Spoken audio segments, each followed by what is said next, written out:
Thank you very much, Shocks. We are back on a non-defined Cypher's Rift. There we are.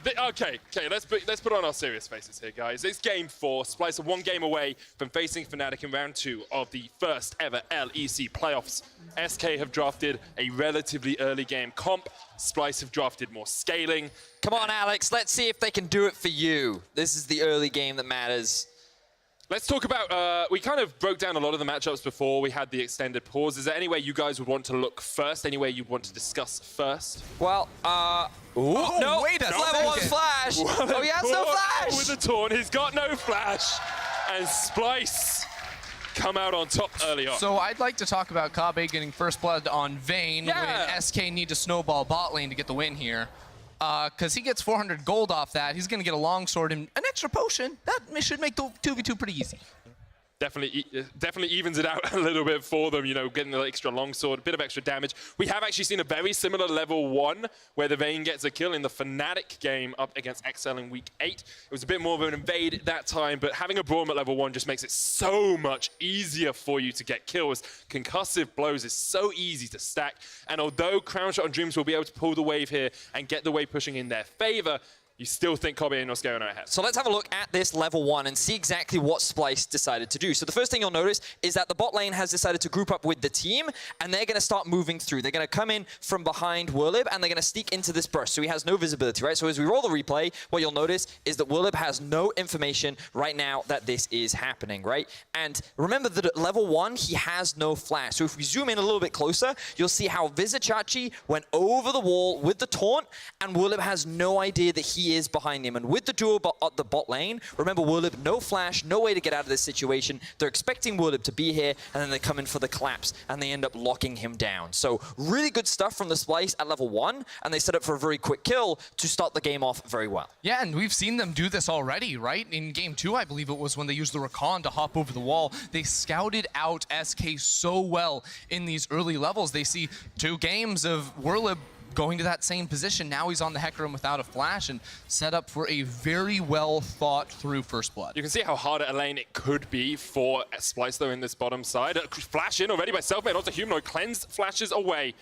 And with Selfmade being knocked back by the scat of the week, Humanoid's able to survive. So Ender and I are laughing at each other right now because one of the things we talked about was I really don't like this matchup. I think that it's a really good one for the Syndra. But then Ender was like, maybe they'll look for an early gank mid. And we both said, if she's running cleanse mid, I don't see it happening. And then at level 3, he comes in, flash, knockup, and you can't cleanse the knockup. So you guarantee the binding as well. And now he's looking for a repeat gank. Humanoid has nowhere to go apart from underneath this tower and just can walk back to it safely. Pirean using the minion dematerializer here in the mid lane just to try and get that extra push off with the Morgana. Yeah, I'm going to be able to do that with the extra pressure he was provided with as Kobbe takes a nice trade in the bottom lane. Remember, he has the extra longsword to go for this fight. Now, looking at the summoner spell choices from this bottom lane, we see a difference because both ADCs went for the cleanse themselves. They see a lot of, hard CC on the other side where in these fights they need to stay safe. Wait a second! Crownshot, one more order would have had the concussive blows, but the ignite comes out and Crownshot rends down Braum. Flash away from Dreams, flashing by Kobbe, one more order! Oh, it's enough! He gets him, not going to chase him underneath the tower, but ends up being a 1-for-1 trade in the bottom lane. That's a crazy 2v2 right there, where you can see the early game power of Kalista plus Galio, but Vayne is no slouch either into these 2 picks. All the damage went down onto Norskeren to start things off, so it's Kobbe who gets yet another kill in this lane. I do think the press the attack really adds a lot of early game power to the Vayne, and when you combine that with the silver bolts, and of course the extra longsword that she got from First Blood is definitely a great setup for Kobbe to be in. So he's now 2-0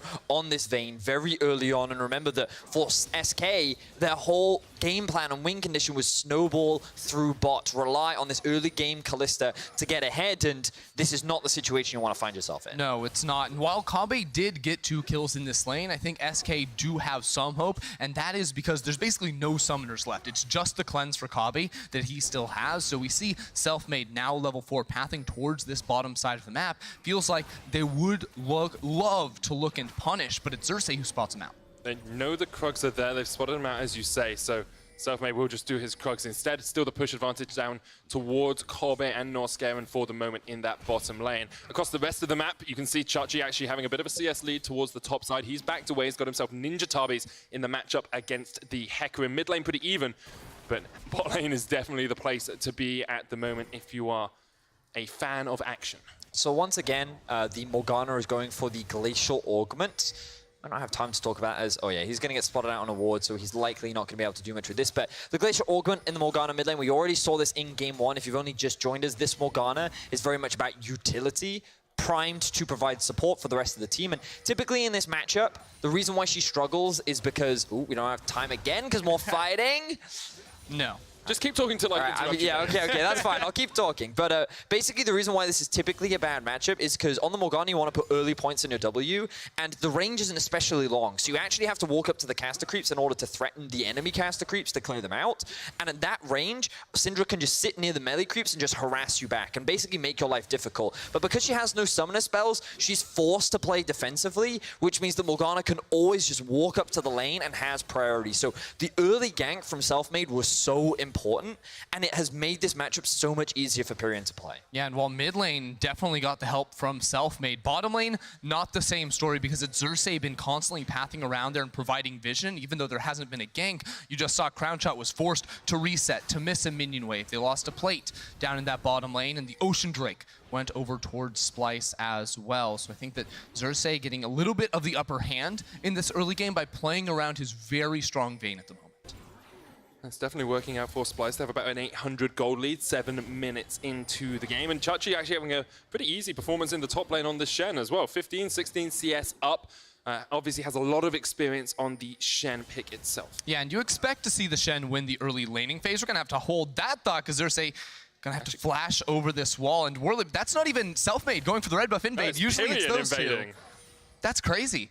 It's very aggressive play from the mid lane. Morgana got it. Morgana got it. Gets it with the Tormented Sword. Obviously not the best, but still, being able to force the flash away from Xerxe, get the push pressure in mid so you can actually go for that invade, and then still just be able to get out scot-free is very good stuff from SK. Yeah, but take a look at that trade here from Vizicsacsi. This is what we were sort of talking about with the Shen in the early levels, especially with the buffs to the Q. His trading against Hecarim is going to be very, very nice. He basically taunt forward, land that pretty easily on towards the Hecarim, get down some auto attacks, and use the dodge field to make sure he can't be traded against. Now, Selfmade won't be able to find this gank, I don't think, unless he can get the Black Shield down onto him. That is the unique strength of having the Morgana in the mid lane, is that it provides you the safety net and the CC immunity for Selfmade to approach as the Rek'Sai.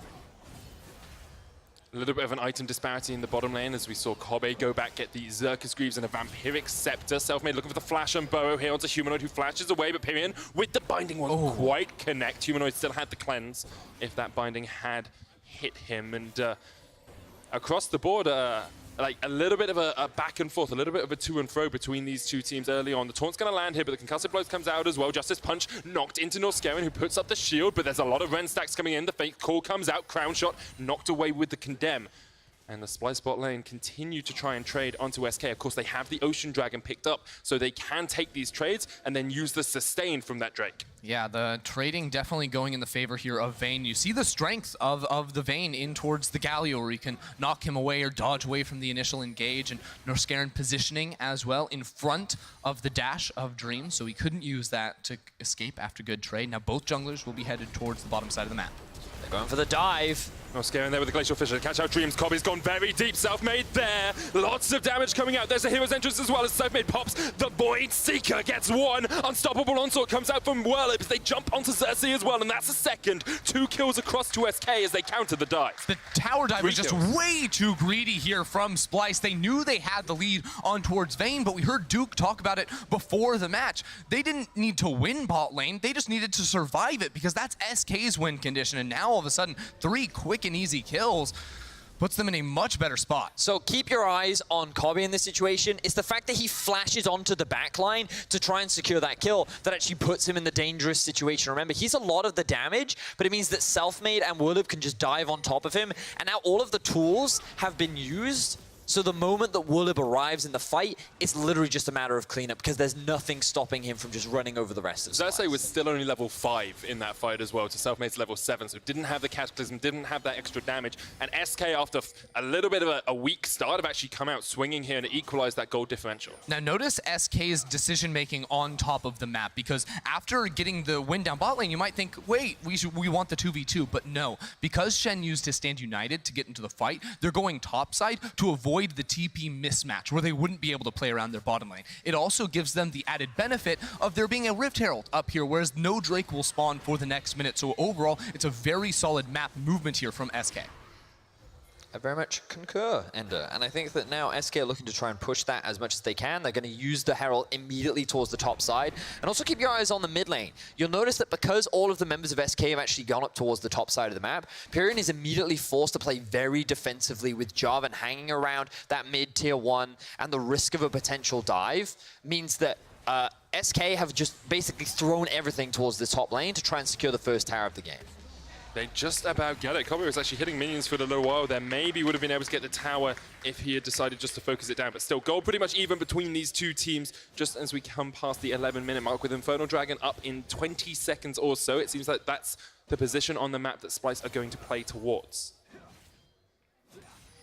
Now, there will be some big cooldowns missing if there is a fight that breaks out around this objective. No Stand United for Vizicsacsi, no Heroes entrance for Dreams down on the bottom side. But apart from that, both teams are relatively well equipped for this fight. But notice the vision control. Because the map was split and Splyce controlled bot side, they have all the control wards to dominate the vision.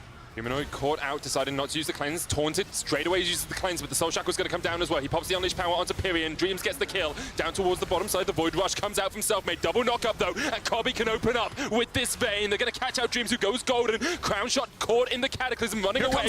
Dreams down towards the bottom side, Werlyb coming in, the knockback with the decimating charges on Kobbe. Crownshot will take him, Dreams will die, and still Werlyb holds off on the ultimate. SK come out on top in the fight though. Ends up being a 2-for-2, but as you rightly said, SK are the ones that come out on top. They're the ones setting up the siege onto this tier 1 and will secure more plates. And honestly, the amount of time that Splyce were able to stall out as Chachi now in danger. Just chased out. He was baiting for a long time there. Just tried to keep fighting against Werlyb, but couldn't do anything. Ends up just killing himself. He ends up dying isolated once more, increasing his total to 24 as SK look to build up an even bigger early game lead. And the most impressive part is that Werlyb didn't actually need his ultimate when he came in. He used the charge initially to just assassinate Kobbe, and that meant that he held on to it. And I don't think Vizicsacsi was really respecting that when he went for this pointless duel over by the blue buff. I do think that the cleanse should have just come out immediately from Humanoid. The fact that he holds onto it for too long means he doesn't actually dodge from the Soul Shackles, so he dies to the Ignite and the Galio. And you think at this point, oh, Kobbe, he's just going to find a bunch of kills, but then you see the Zhonya's coming out from Dreams, means that Kobbe gets indecisive and doesn't commit to Crownshot. So Crownshot in a 1v2 actually ends up forcing the enemy back, and that provides time for Werlyb to then join the fight. So the indecision from Kobbe around the Zhonya's from Dreams means that he ends up dropping in the fight, and that's why SK are able to take it. And ultimately, without this kill on the back half with Vizicsacsi, again, no idea what he's doing right now. It was just an even 2-for-2, and you can see that without having Werlyb there right at the start of the fight, the 5v5 was a little bit more challenging for SK to maneuver. A long time ago, though, we talked about the Hail of Blades Kalista in this bottom lane. We said how strong she can be, how Uzi played her incredibly well in the RNG versus IG match. 3-1-1 on Crownshot already. If you want an early game powerhouse, if you want someone who will spike at that 20-minute, that 2-item mark, a Kalista with a bunch of kills under her belt is definitely that champion. She certainly is, and you kind of need her to be that strong. Typically, she doesn't have to be this strong at this point in the game, but helps. The fact that she is definitely a big advantage for SK. Now, I think she's working towards the Runan's Hurricane second. Typically, I like to see the Rageblade second. I personally think it's a really big spike, but I have seen preference differentials between the two AD carries. As we see Norskeren going for a bit of a trade, but it's definitely a little bit more of a team fight itemization choice where you can then get rend onto multiple targets rather than just trying to build as many as quickly as possible onto a single. Hold your thought. Sad United use here. Xerxe going in. Pirean flashes away. And Xerxe is just going to get caught out by the tower. Good stuff from Pirean to escape. Did have to burn his flash, of course, but it's a big ultimate used by Chachi. Now Selfmade is waiting around the corner here in the top lane. Norskeren and Kobbe giving him respect, giving him the time of day, and just retreating back behind that remnant of a tower. The Void Hunter looking for a plate, wasn't able to find anything because Norskeren and Kobbe were playing very defensively. And remember that the Shen ult is unavailable, so SK feel pretty confident that they could look for this fight, and it's just going to force Kobbe and Norskeren back, which then allows Selfmade full control over the topside jungle. Yeah, and the tides have really turned in this 2 versus 2. Granted, Selfmade is giving a lot of control over towards the duo lane, who's currently pushing topside, but because they invaded this whole top area of the map, it becomes very easy for Pirean and Werlyb to knock down this tower. And look how far forward they are. They're sitting inside of the bush, looking for a dive, or looking for a pick, or looking for something. This team really is willing always to take the 50-50 fights. If they see an opportunity, they will pounce. And it's very easy to forget how poorly this game started for SK, you know. We saw a kill going over to Kobbe at level 1. He was able to get into the lane with a longsword with an extra potion, but SK have found the picks, have found the plays to turn it around, and now actually in looking a very strong position at the 15-minute mark. They said this is an early game comp. Duke said we wanted them to play an early game comp. Well, it's working out well for SK so far. Yeah, and a lot of it is off the back of a couple of small mistakes from Splyce, but also just some good team fights coming out from the side of SK. Be sure to check out our POV stream at twitch.tv/RiotGames2 and our YouTube channel. Should we go to a Game 5, we'll see the game through the eyes of the supports, but which one is entirely up to you. Spam the chat now, Dreams or Norskeren, depending on who you want to see. I believe right now we are looking at the game through Vizicsacsi's eyes, yes? I believe so as well, but they haven't put that in the order queue, so basically guesswork. Yeah. It's either Vizicsacsi or Werlyb. Shen gameplay, always the most riveting. Hey, he's got 3 kills. That's why I said always the most riveting. I don't like your sarcasm, Vedius. There was no sarcasm there. I love Shen. Okay.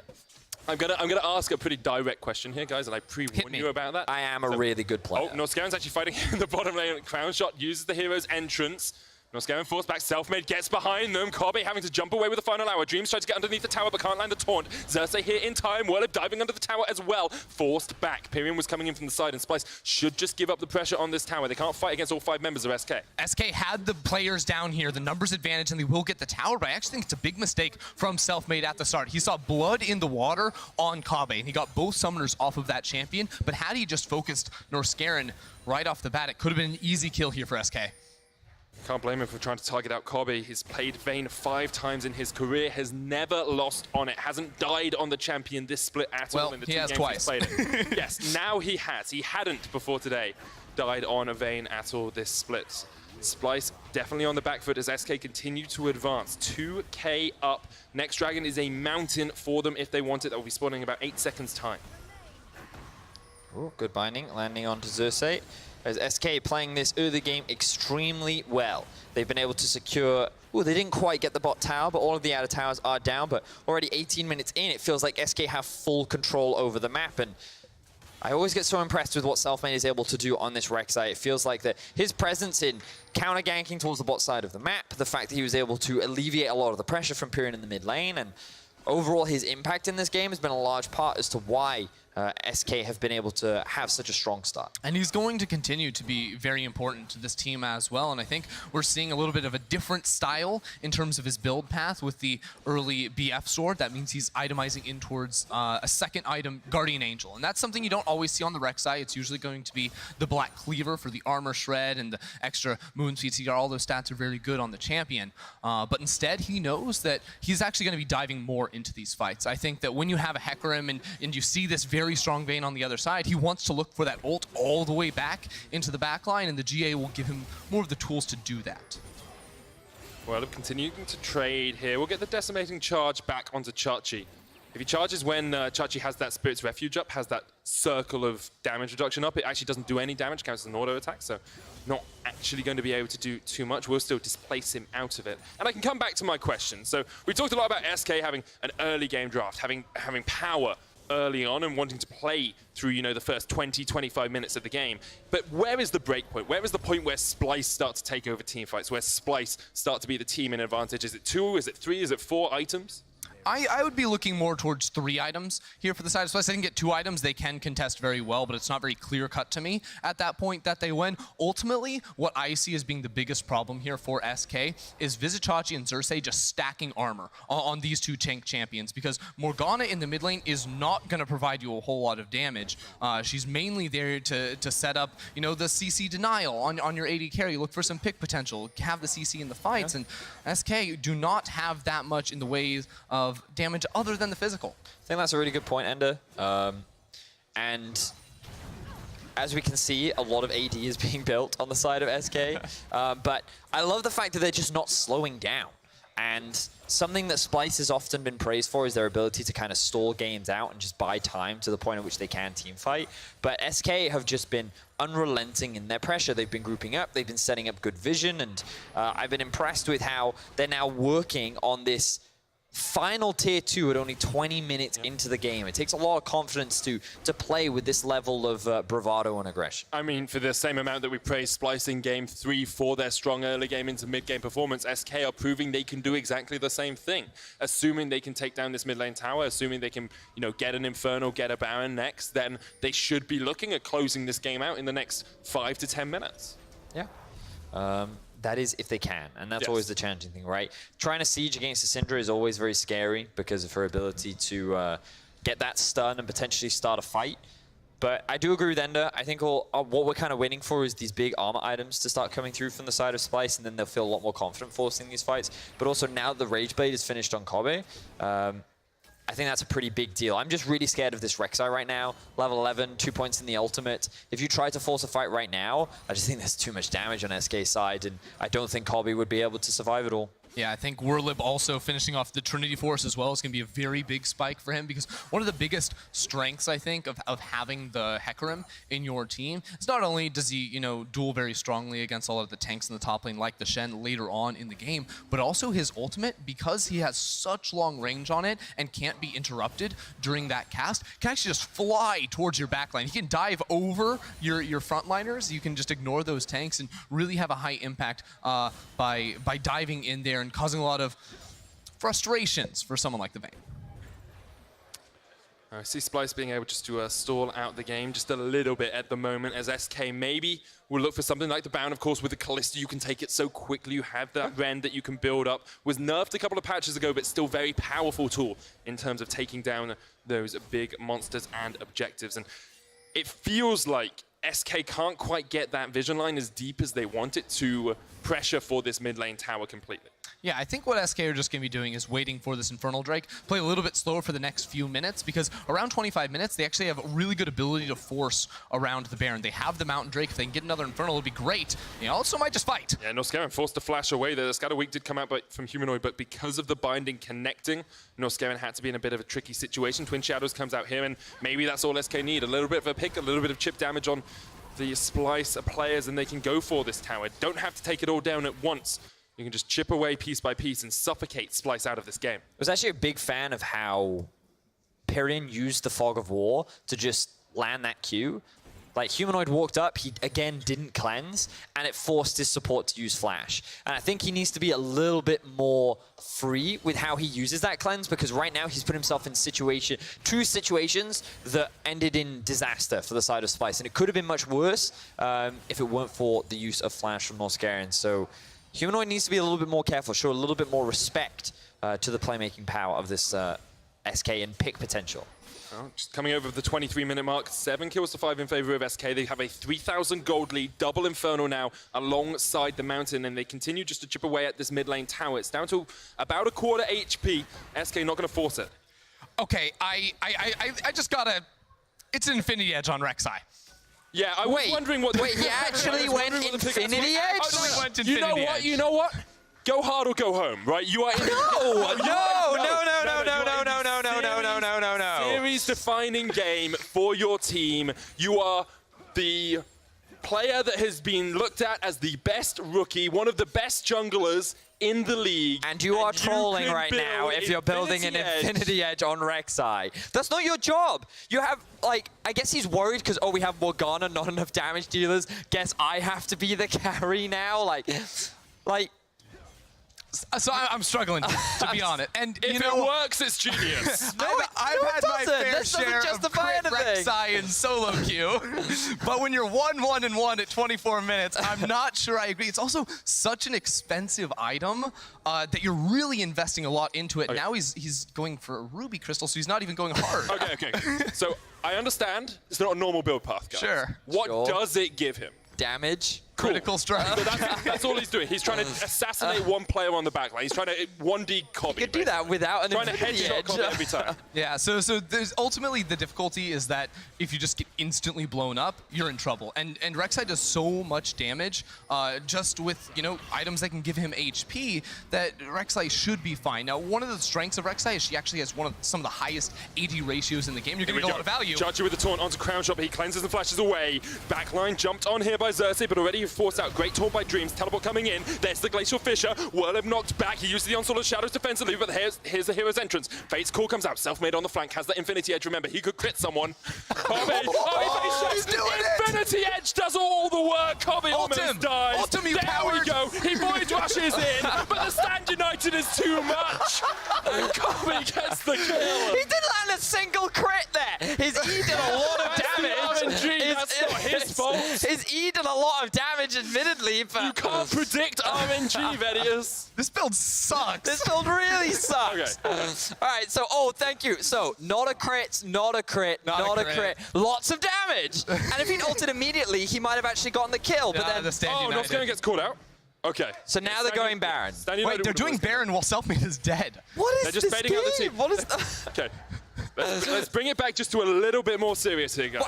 So, we are very serious right now, Vedic. Yeah. This build is something we really struggle to get our heads I around. understand that. Right? And so what we need to bring into context is the fact that SK were actually in an amazing spot. They had a very good early game, right? And they had all the tools to win this game.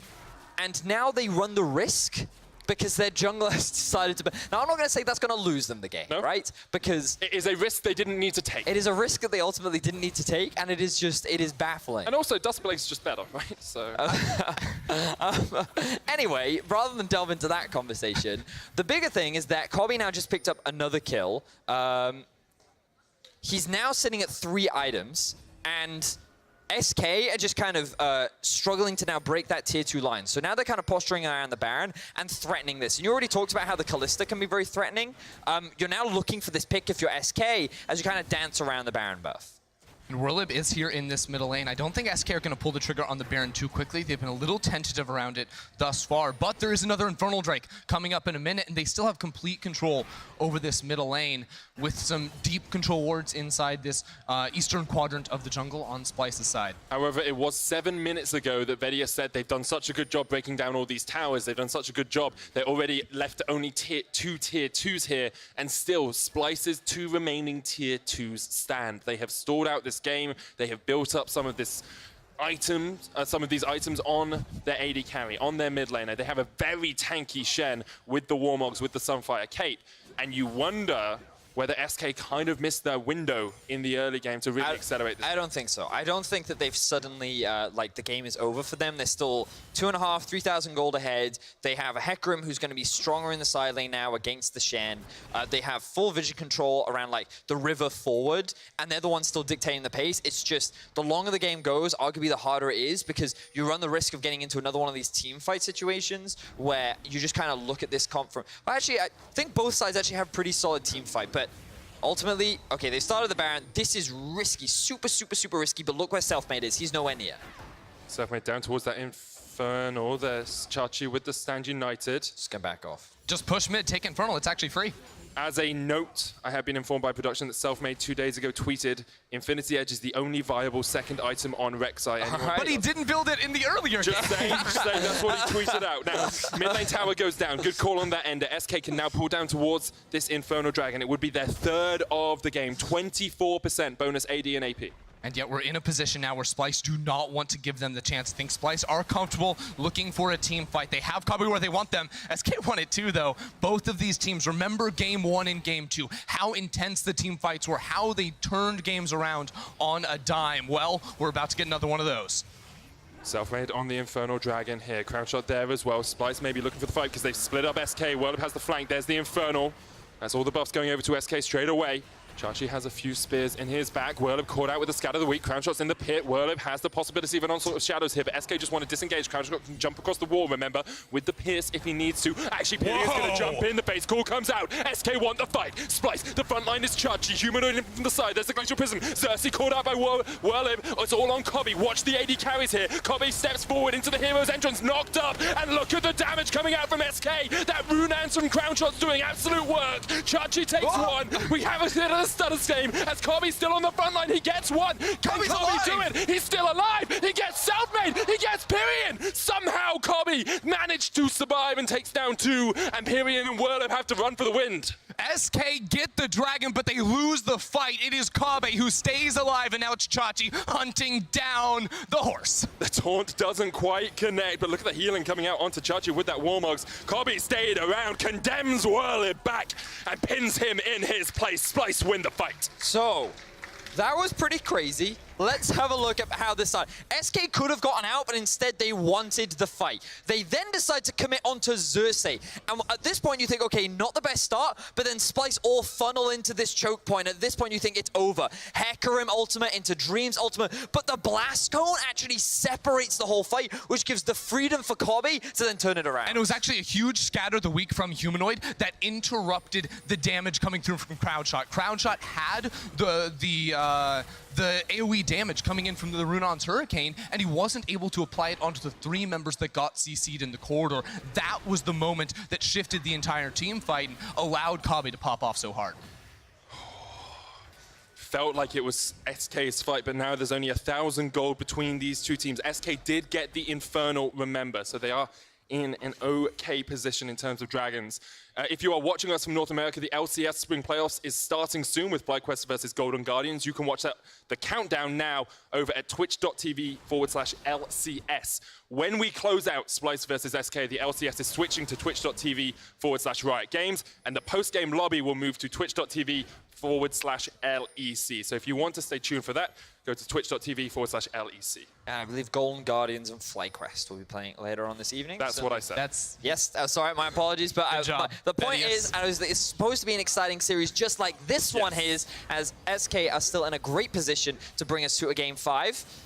Two very evenly matched teams over in North America, two very evenly matched teams here, it seems, as See, well. that was the point I was trying to get at. I got there. I do it for you, Vedi. We're a great team. Thank we you work very together. much, man. Now, Kobbe, it's gone from 225 to 525 now. 4 completed items with the GA. There's 4 on the side of Crownshot as well, and you have to feel these late-game teamfights are going, well, mid to late-game teamfights are going to be defined by the AD carry. This is just a battle, ADC on ADC. They have equal itemization at the moment. It's Kalista versus Vayne, and if Kalista can actually kite around in these fights, you get the big Ren damage coming through, you can go up against it. But we just saw Kobbe absolutely outplay SK around that dragon, and oh, it's gearing up.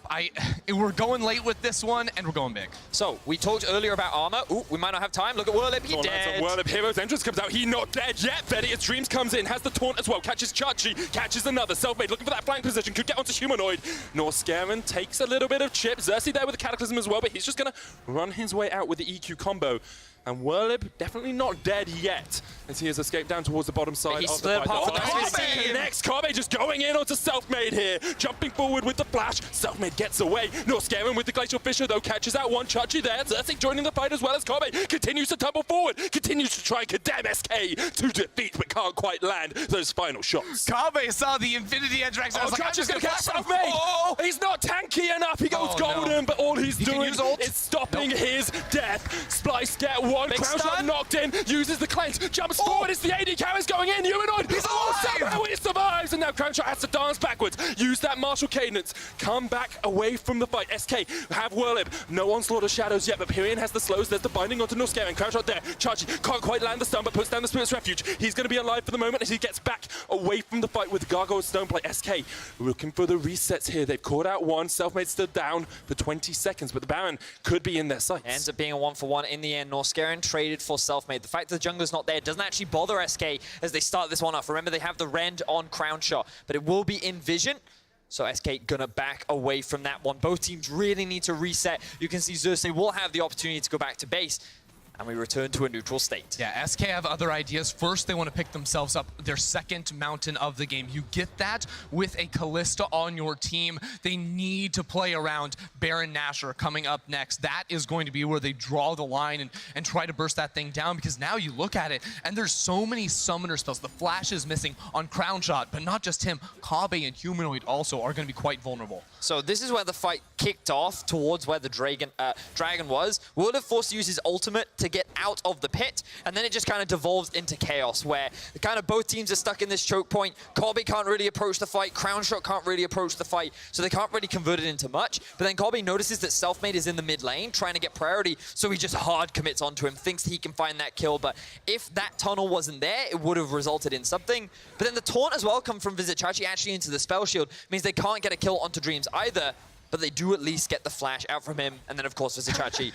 Unfortunately, you should never shop while basing, and you definitely shouldn't base while in your own jungle. Wait, that's what you usually should base. Normally you should base behind your towers, Ender, somewhere safe. That is true. Not when the enemy team just want to fight. Well, Humanoid dodges away from the binding here. Werlyb is there, has the onslaught of shadows. It feels like the intensity of this game has just gone up a little bit, just a notch, just a tad, as Selfmade looks for a flank position here. Crownshot getting a lot of rend stacks off. Norskeren down to half HP. Chudge is going to have to use the taunt to get across the wall, and SK maybe looking for a bit of an engage, but Werlyb takes a chunk from those spheres. You can continue. Oh, Norskeren had to flash. Chachi caught. Just turns on this. But he can't take. He taunts him up. Knocked back, there's the Void Rush to dodge it out. The Glacial Fisher comes out as well, but he's dead, and Hero's Entrance now gets into the backline. Xerxe with a great lockup onto Pirean, onto Werlyb. Crownshot, though, could still do some damage here. The Fate's Call pulls them back. Norskeren very low. You can see Humanoid ticking away on the Tormented Soil. Kobbe trying to get on towards that front line. Gets the shutdown onto Pirean. Now he's on Crownshot, the Stand United. Is it enough? Will it keep him alive? He gets away from the back of the fight, and Dreams goes down as well. It's a double kill for Kobbe, and Splyce come out on top. Splyce absolutely dumpster that team fight. Now they're looking for more. Kobbe on the prowl. What a play from him. They single out Selfmade at the start, and from there it's easy, and it doesn't matter if SK have triple Infernal, double Mountain, it's still Splyce to get the Baron. And this time we saw how squishy Selfmade was and how quickly he died. He took a tunnel into the enemy jungle, and he just walked straight into Vizicsacsi. The Black Shield wasn't in range, which meant that that was the prime opportunity for Splyce to turn and fight. And just keep your eyes on Selfmade in this game. Or in this play, he uses the tunnel over the wall, goes onto the Shen. Like, what? He's just asking to be engaged on. The Black Shield gets melted immediately, and then they kill him. And at this point, the rest of the fight is in the favor of Splyce. Yeah, it's just a huge mistake from him, and Splyce, it's just time and time again, you see one player live with basically 0 HP. Norskeren right there, Humanoid also super chunked, but it's Kobbe who went virtually untouched in the team fight. And actually great condemn there onto Werlyb, who's looking for the charge to burst the GA. They take control. You just start to see maybe a little bit of that veterancy from Splyce paying dividends for them. 17 playoff appearances on this roster compared to just the one from SK. 2 rookies on SK, of course, as well.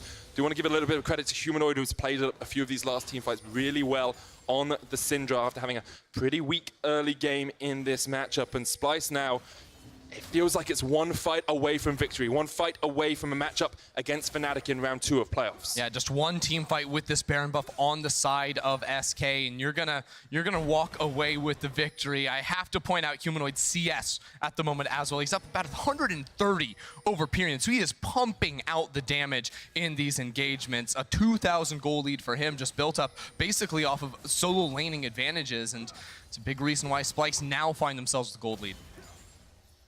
Pirean waiting just around the corner, looking for those bindings, can't connect. Selfmade in position to burrow in. Has he been training well? Going to use the oracles to sweep out that ward, but immediately knows that Splyce are aware of his position. Twin Shadows used as well. SK just trying to delay as much as possible as this Baron buff slowly ticks away. So we briefly talked about in the draft about this 4-1 composition that Splyce do have. You can see now with the Shen here, no teleport as well. It's actually very easy for Splyce to force a numbers advantage with the Baron buff as well. So it's something that SK have to constantly respect. And impressively, Vizicsacsi is actually forcing the Hecarim back. So we talked a little bit about how Werlyb should have the scaling advantage later on, but he's just so tanky at this point. And with the Baron buff empowered minions as well, it's just too difficult for Werlyb to really approach the wave and come out on top. Yeah, the Baron buff is the ultimate equalizer when it comes to 1v1 matchups inside. Oh, Crownshot straight into the GA. The unleashed power is just too much damage. Dreams forced away as well. Pirean opened up on by Kobbe here. Dreams gets the Justice Punch in. Selfmade just way too late before he even joins the party. Will pop the Void Rush, but shut down onto Crownshot. Shut down onto Dreams. SK's hopes in this game are being shut down by Splyce. It is just Pirean and Werlyb left to defend. Now most of Splyce are relatively low at the moment, so I don't know if they can look for the end, but they surely look for the inhibitor. Chachi just went back to base and he has the TP to regroup. He's going to use it. Werlyb and Pirean are the last line of defense. You just said it, Ender, but Splyce, they have Fnatic set in their eyes. They want to make it to round 2. Let's see if SK can... Werlyb gets onto the backline. He shuts down Humanoid, but he will go pop straight into the GA. Now, there is a cannon minion here. Still 20 seconds on the rest of SK. They'll take down Werlyb. It's all on Pirean. Dreams up in 7, but the Nexus towers have already taken damage. And Kobbe has gone legendary with 10 kills. Splyce look to close. Splyce, it looked like SK may have taken game 4, but Splyce come a-knocking. They sweep SK under the map, and they prove that they belong amongst the best teams in the LEC.